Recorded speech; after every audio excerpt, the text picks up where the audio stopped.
তুমি একটু শান্ত হয়ে বসো বাবা, এখানে বসো তো।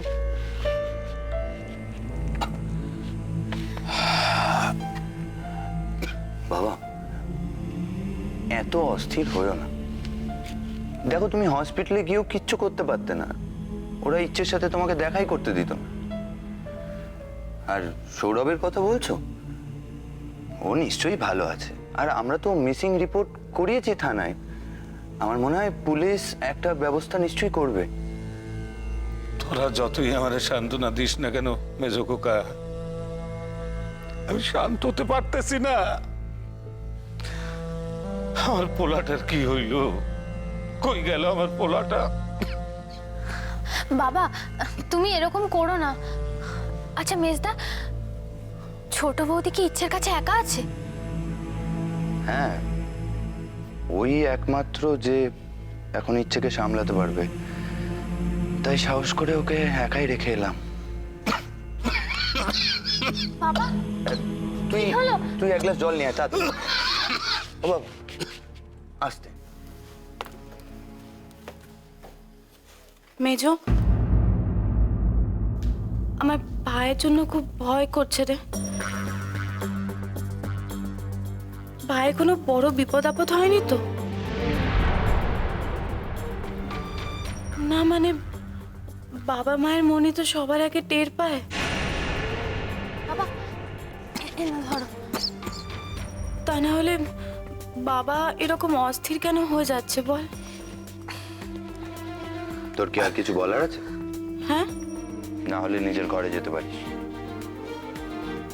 ঘরে আর থাকতে পারছি কোথা? না আমি, না তো জয়ন্তদা। সে মানুষটাও তো সারাক্ষণ বাইরে বাইরে ঘুরে বেড়াচ্ছে।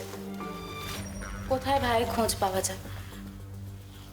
শোন না মেজো, তুই যদি কোথাও ভাইকে খুঁজতে চাস তোকে তোকে যেতে হবে না, তুই বরং ওকে বল না, ও চলে যাবে। তুই একা মানুষ কদিক সামলাবি বলতো? দাঁড়া, আমি বরং একটু ডাকি। ওগো শুনছো? একটু নিচে আসবে গো। এই শোনো না। দিদি প্লিজ, যথেষ্ট করেছিস, দয়া করে আর কিছু করতে হবে। তুই আর জয়ন্তদা যদি ঠিক সময় সৌরভকে নিয়ে ভাবতিস, তাহলে আজ আমাদের এই প্রবলেমের মুখে পড়তে হতো না, এটা মাথায় রাখিস।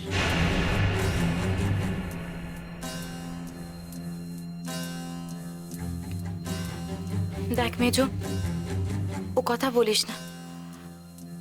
ইচ্ছে অসুস্থ সেটা ঠিক, কিন্তু তার জন্য ভাই যা চাইবে সেটাই মানতে হবে। আর সেটা না মানলে সে বাড়ি ছেড়ে চলে যাওয়ার হুমকি দেবে। এটা তো ঠিক না বল? আমি দিদি হিসেবে ভাইয়ের এটুকুনি ভুল কি দেখতে পারি না?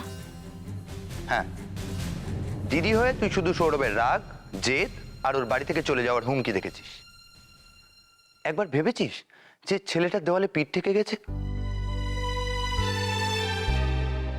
ও অসহায়ের মতো আলোকে ইচ্ছের সাথে রাখতে চাইছিল। একবার বলেছিস ভাই আমার কাছে আয়, বল কি প্রবলেম? না বলিস। তাহলে এখন কেন, কি দরকার? মেজো, আমি অতটা বুঝে শুনে কোনো কথা একদমই তাই, ভাবিস নি। ইনফ্যাক্ট তুই নিজের স্বার্থের বাইরে কখনো কিছু ভাবতেই পারিস না দিদি।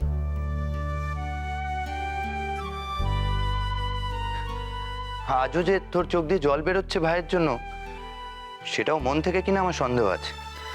মেজো। ওরে যাইতে গো, যাইতে গো মেজো খোকা। ওনার অশান্তি ভালো লাগতেছে না।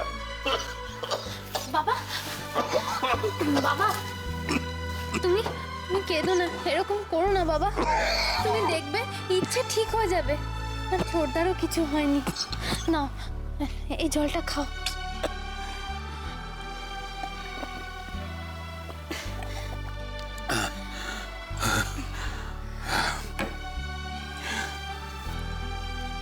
তোরাই তো আমার সব। তোদের কিছু হইলে আমি বাসুম কেমনে? ছোট কোকাটার কি হইল? তোমার মায়ের গিয়ে এখন আমি কি করবো? কি করবো আমি ওরে?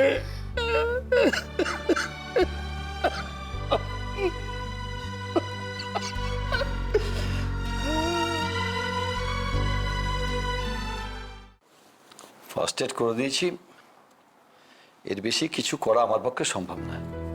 পুলিশ আসুক, দেখুক, আইডেন্টিফাই করুক, তারপর দেখি কি করা যায়। পুলিশকে স্যার সব বলা হয়েছে, পেশেন্টের এখনো পর্যন্ত কোনো আইডেন্টি প্রুফই পাওয়া যায়নি, সাথে ফোন নেই, আর পেশেন্টের এখনো পর্যন্ত স্যার কোনো জ্ঞানই ফিরছে না। ওটাই তো প্রবলেম সিস্টার, সেন্স নেই। একে তো ওয়ার্ডে অ্যাডমিট করা যাবে না, এখানেই থাকুক। একটা কাজ করুন, আপনি আপনার চাদর দিয়ে বরং ঢেকে দিন, ঠিক আছে? আমি যাই তাহলে, ওকে।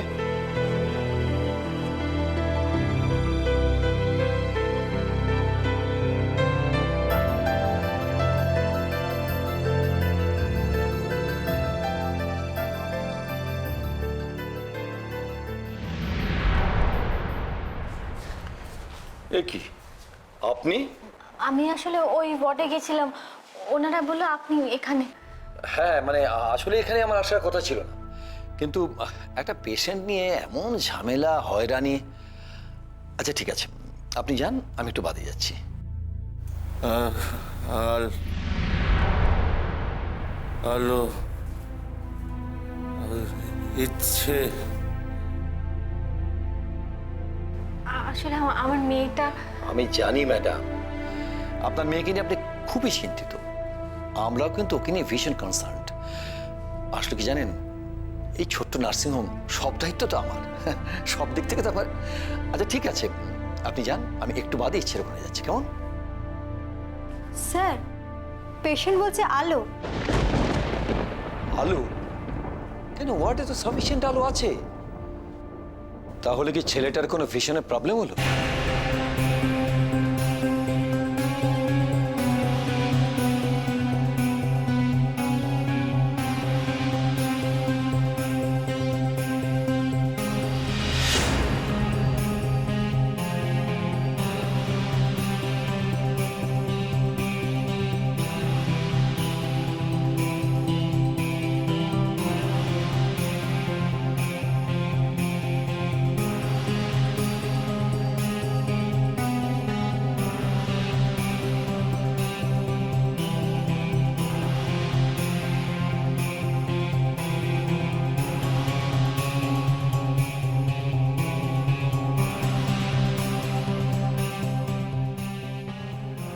মিসেস মৈত্র, কি হয়েছে?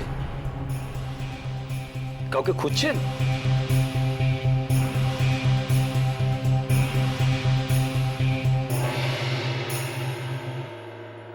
যাবেন না আলো?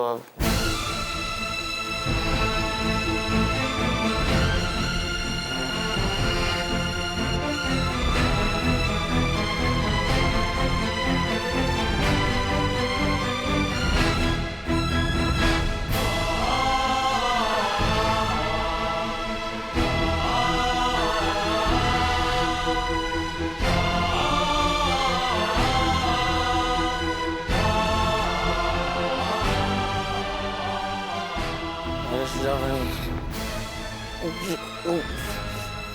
সৌরভ বাবু, যাবেন যাবেন ভালো। সৌরভ বাবু।